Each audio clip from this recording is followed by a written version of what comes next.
Hey, everybody. Welcome to the latest episode of the Future of Medicine podcast. I am Dr. Aaron Wenzel, and I am joined by the lovely and talented Jen Justice. Hey, Doc. How are you? Wonderful. Good. It's been a minute since we've done one of these episodes I know. together. You've had a lot of guests lately. It's good to be back. I've missed my co-pilot. This episode is called the Momentum Multiplier, and I am uniquely excited about this episode because it's kind of the anti-goal setting. Here we are, the first of the year, brand new year, and everyone is trying to figure out goal setting, and I'm excited to be a non-goal setter. I think that anybody who's successful at goal setting and following through and navigating life, it's actually not because they're great goal setters, it's because they have the right mindset. And my hope for today is to be able to communicate some concepts that you and I have uncovered and unpacked and are working on refining with our private members in a way that help architect the ideal framework to think about the journey. Yeah. And, the secret is that anybody who crushes their goals, as I mentioned, they go into goal setting with the mindset. And that's the magic. It's not the goal setting. And it's very much, when you observe them, it's very much a destination versus journey debate. And for the people who do this really, really well, it's always about the journey. They get to enjoy the journey, who they become along the way of the journey. And yes, they're heading towards a goal, but they never seem hyper-fixated on the goal.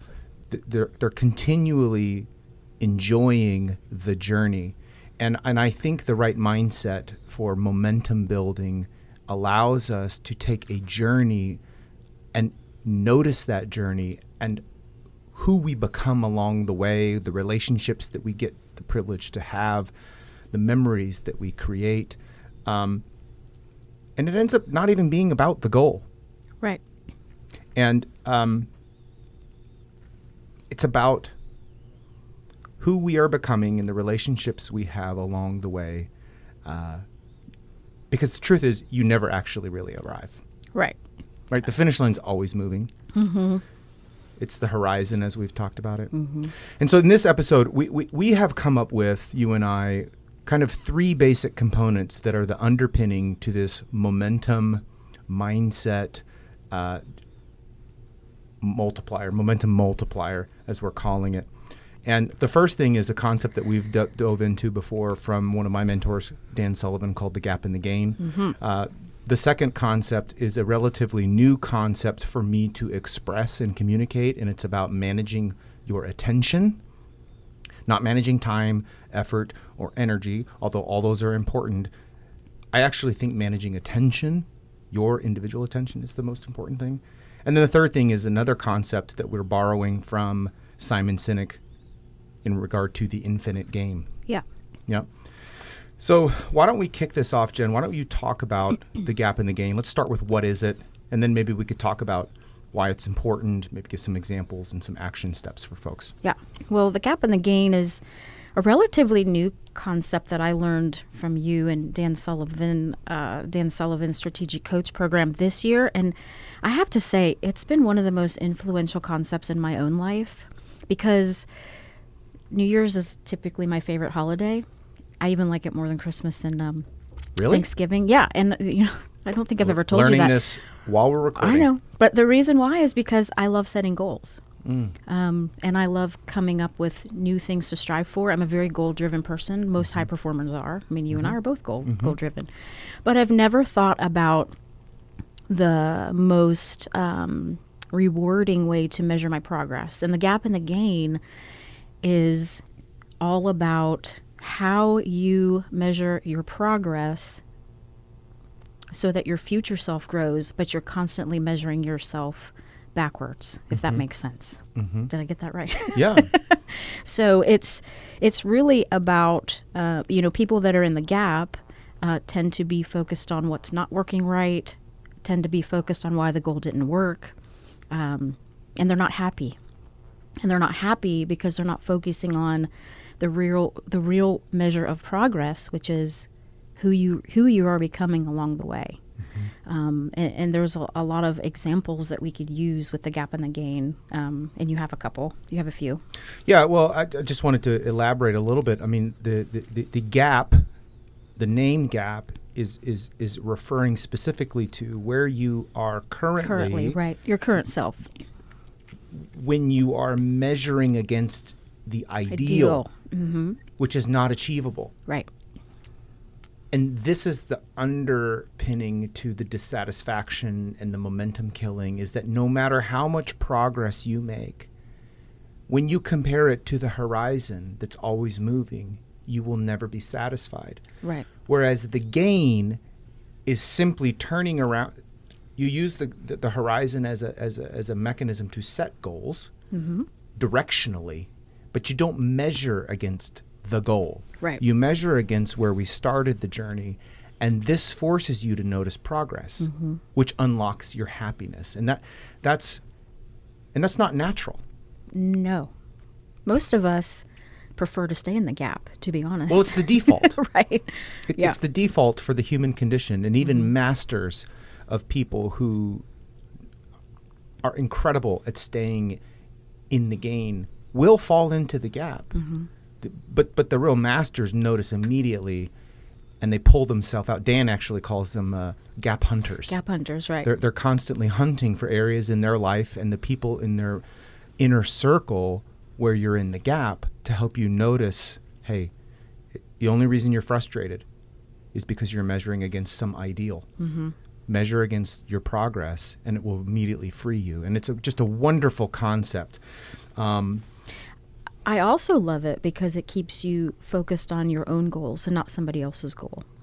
So a lot of times people that set goals, compare their progress, compare their outcome to where somebody else is maybe further along than them, or... It's not even their ideal. Right. It's someone else's fabricated ideal. So it keeps you are in control of your measuring your progress. You are in control of that goal, which is really freeing. It's like, it's one of the most significant concepts to come across my attention in recent memory. It's probably in the top 10, and I'm endlessly curious for truth, kind of significant things, revelations, mindsets, intellectual shortcuts. All of these things, I'm constantly looking for these things, and this is a remarkably significant and yet elegantly, ridiculously simple. Yeah. Which I think is the brilliance of it all. Right. I was going to give an example. I think about, as a young man, and I think about a lot of young people, you grow up and you have some idea about what an ideal life would look like at a certain earning level, right? And gosh, if I could just make X, I think I would be happy. So you set forth, and it was great to get you started, but each progressive increase towards that number, X, you still can't even celebrate because you're not at X. And then if you're talented enough and you stick with it long enough, you achieve what you thought was going to be, you thought X was going to be that was where the stopping point was. And when you look up, you say, well, maybe it's X times 2. Yeah. And the punchline is the horizon always continues to move. And what happens in that scenario, whether it's finances, a relationship, a spiritual journey, or weight, some health-related thing, two things happen as I see it. Number one, you're perpetually unhappy. Yeah. And happiness is like happiness and joy. We've done some content. It's the most underrated emotion in the human experience. I think it's the most significantly positive emotion you can feel as a human is joy and happiness, just genuine, I'm happy. Yeah.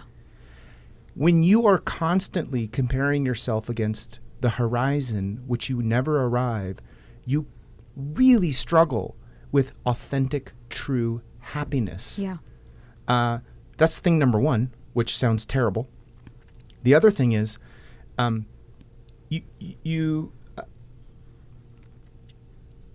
guess I kind of I stole my own punchline. Both of the two things. One is, you never arrive, so you're always unhappy. You're holding your happiness hostage. Yeah. Yeah.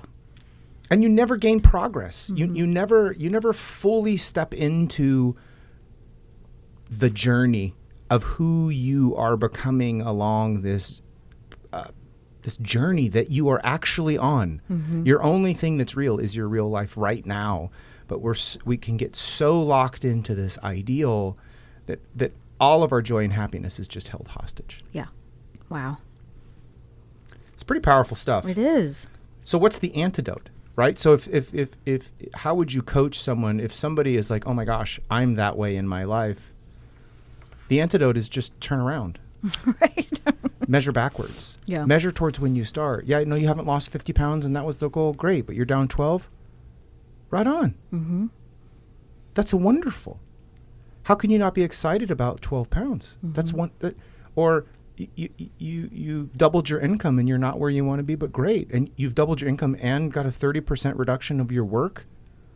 Well, that's wonderful. Yeah. How can you not? And what happens is you start to create momentum because you start craving the happiness. Yeah. I know personally for me, when I get stuck in the gap, and you're really good about calling me out, which I appreciate, is, I use terms like, well, I should, or I could, I should get up and work out first thing in the morning, but I have to be to work at 7 or 7:30, and that's just way too early. No, that's gap thinking. That's, and then all progress stops, right? Because your momentum just stops. Well, I'll tell you that the other aspect, not only are we holding our happiness hostage, but in the event that you get to where you thought the horizon was, it moves. Yeah. Right. So not only are you unhappy, but you're disappointed. Like Tony Robbins talks about, the ultimate failure is success without fulfillment. Yeah. So if you happen to be successful at the goal you set out to be, and you're locking away all joy and happiness until you reach that goal, and then you actually reach it where you're supposed to be happy, and then you realize, I'm no happier than I was when I was broke, or I'm no more happier than I was 25 pounds heavier. Yep. Maybe it's 100 pounds. Maybe it's 3 times the income. And so this double-edged sword of complete loss of happiness and unbelievable disappointment when you actually achieve it and it doesn't bring that. The happiness isn't just around the corner. Yeah. Happiness is a decision. Yeah.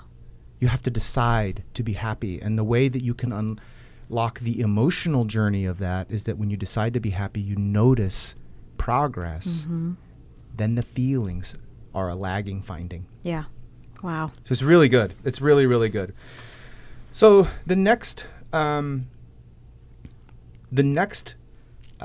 component of a momentum mindset is what I call managing your attention. And even as we were prepping for this, you're like, what does that mean?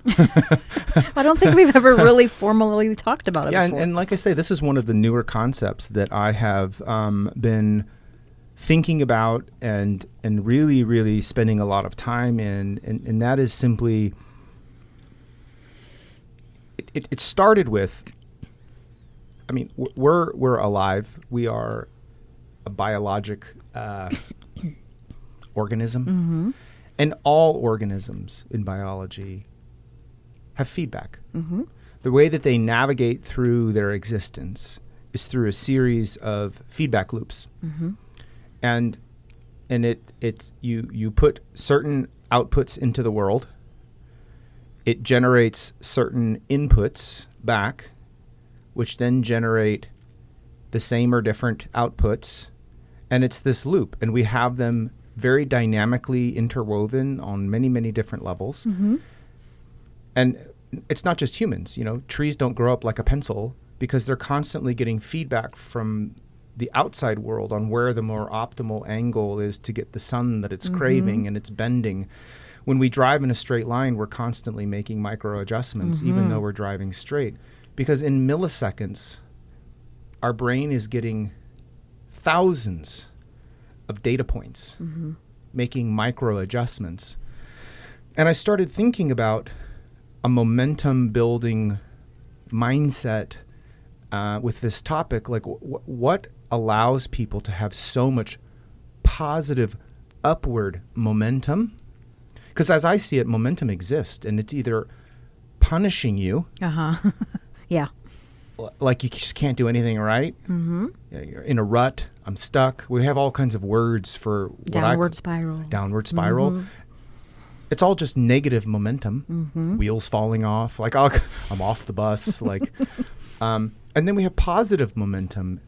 But what is the science and strategy behind getting into a positive momentum cycle? And I really believe that it comes down to your attention, which is building kind of off the gap and the gain, right? Yeah. So if your attention is primarily on the gap, which is where you are in comparison to where you would like to be, that is a negative experience. And so when your measurement is always a negative feedback, it creates a negative momentum. Yes. But conversely, by focusing on the gain, that is a positive progress, positive feedback. Hey, we should do that more.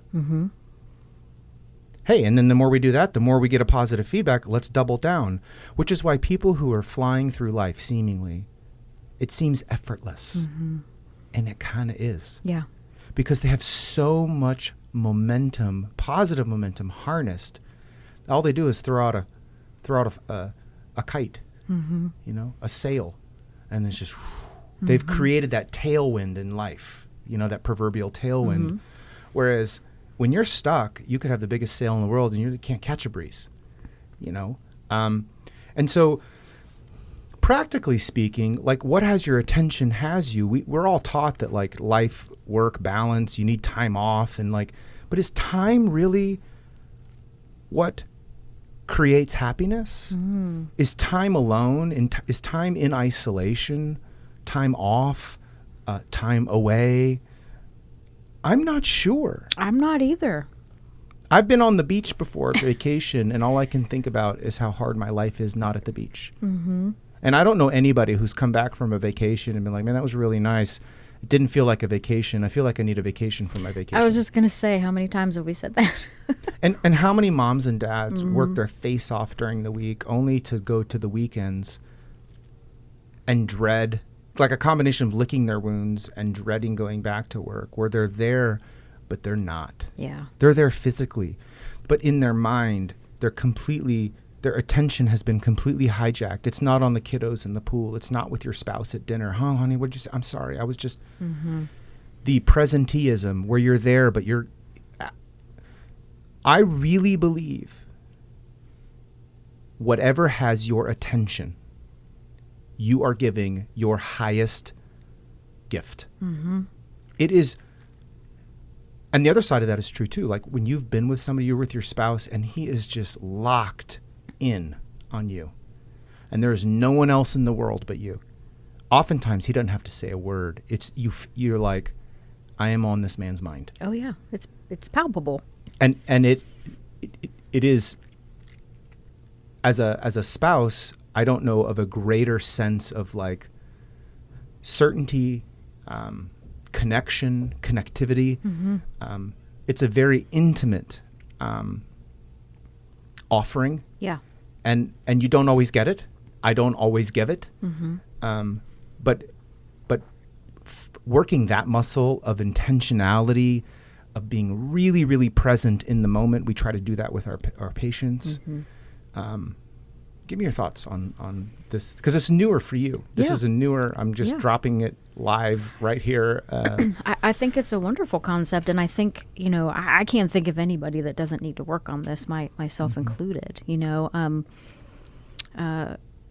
social media is a huge distraction for so many people. And, that goes back to the gap and the gain with, are you using social media as your comparison tool for your goals? And if you don't meet the goal of somebody else, especially like all of these fitness people, you look and you evaluate your fitness progress or your diet and body progress on how they look, and 9 times out of 10 it's not even real. But Isn't that the truth? if you're sitting there scrolling for hours upon hours of the day and not really focusing your attention on, we've done other podcasts on the essential things, your health, your spiritual walk, your marriage, your friendships, the things that are most important in life deserve your full attention. You can unknowingly give your most precious asset, your attention, away to non-essential things, and then you're left with nothing attention-wise for the most essential things.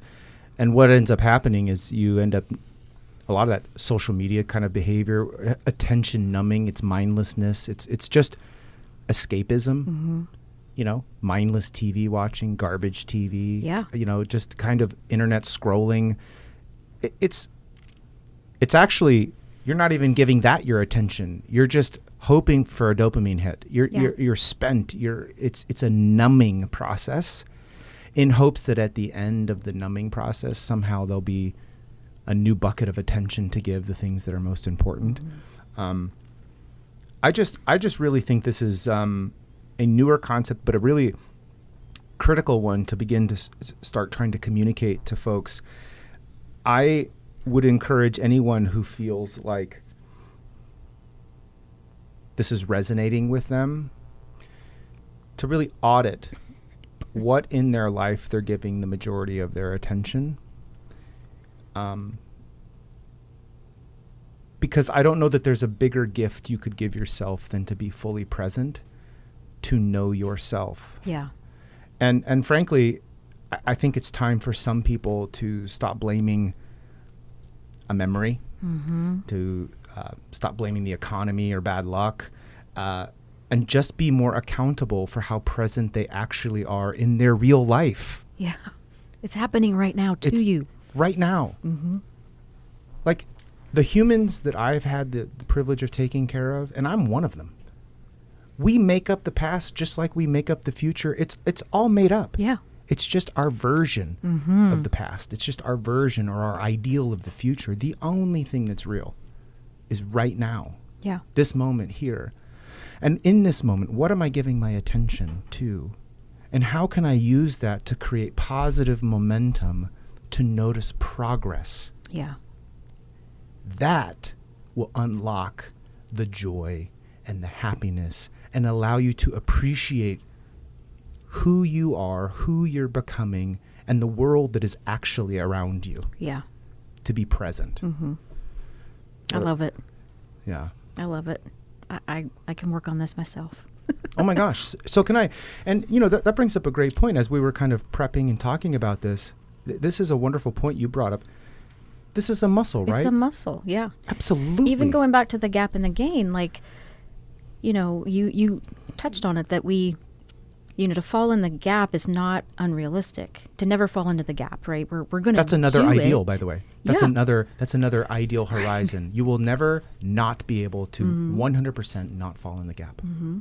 But you have to train your gain muscle to always say, to notice it and then immediately get out of it.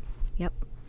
And it's the same with this. Like, like you've said, whatever has your attention has you. Yes. And I don't want to be kept like that. I mean, I want to be fully present in my own life with my spouse, with my work family, my family. And so they deserve the best part of that, of me. 100%. And I think, but it takes training, It really does. And practice. It starts with just noticing. Wow, I have been off for 4 days, but I have not actually been present at all with just notice it. Don't beat yourself up. Be gracious, be kind. And then you start getting better at noticing it.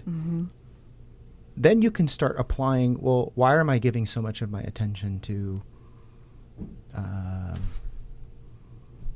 this thing? Yeah. And is there a deeper thing that we need to fix Is there something I need to cut out of my life?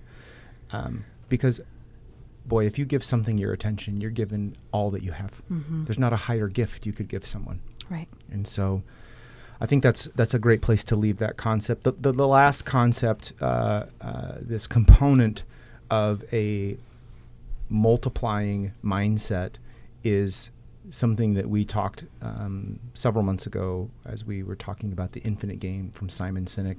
Why don't you tell us what it is and how does it work? Why is it important? And how it ties into all this? Well, the infinite game is applying concept that there are games that we play that don't have an end to them, that there's games that we play that don't have a winner or a loser.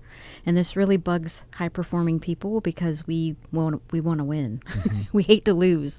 And so when you think about a basketball game or a football game, although we were talking about this morning, that there's possibly not a winner, that there's a tie, which really bugged you. It really bugged me because there should be a winner. Right. Because it's a finite game. Right. But in an infinite game, there is no ending. And so for example, you don't win at marriage. That's right. You can be winning. You can win. So you can be winning, but there's really no Which is another word trophy. for positive upward momentum. Yeah, or your health. Yeah, but there's no winner of health and winner of marriage and winner of being a good human.